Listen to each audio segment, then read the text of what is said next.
সমগ্ৰ ভাৰতবৰ্ষই ৭৭ সংখ্যক গণৰাজ্য দিৱস উদযাপিত কৰিছে। আমি আজি নিজকে গৌৰৱান্বিত বুলি ভাবিছোঁ।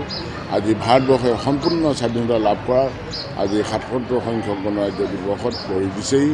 আৰু আমাৰ আপোনালোকৰ জৰিয়তে সমগ্ৰ অসমবাসী, সমগ্ৰ ভাৰতবাসীৰ ৰাইজলৈ অসম চৰকাৰ পৰিবহণ বিভাগ, কামৰূপ মহানগৰ জিলা কাৰ্যালয়ৰ সমূহ বিষয়া কৰ্মচাৰী হৈ আপোনালোকলৈ শুভেচ্ছা জ্ঞাপন কৰিলোঁ।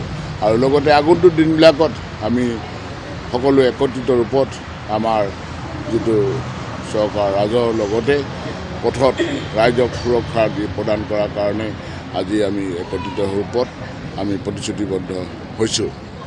মই সকলোকে অনুৰোধ জনাইছোঁ, আগন্তুক দিনবিলাকত আগৰ বছৰৰ তুলনাত সকলো একত্ৰিতভাৱে আৰু সজাগ হোৱাৰ পাছত আমি পথ দুৰ্ঘটনা মৃত্যুৰ সংখ্যা হ্ৰাস কৰাৰ কাৰণে যি প্ৰচেষ্টা চলাইছিলোঁ সফল হোৱা পৰিগণিত হৈছে।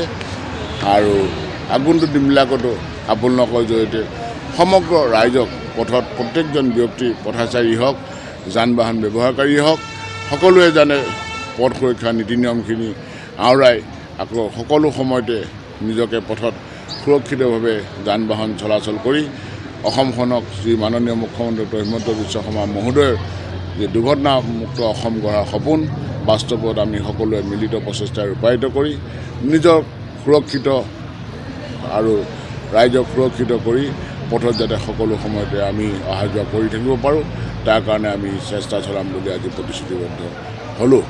গতিকে আমি আশা ৰাখিছোঁ আমাৰ সমগ্ৰ অসমবাসীয়ে আজি নিজকে সুৰক্ষিত বুলি স্বাধীনচিতীয়াভাৱে পথত চলাচল কৰিব পাৰিব।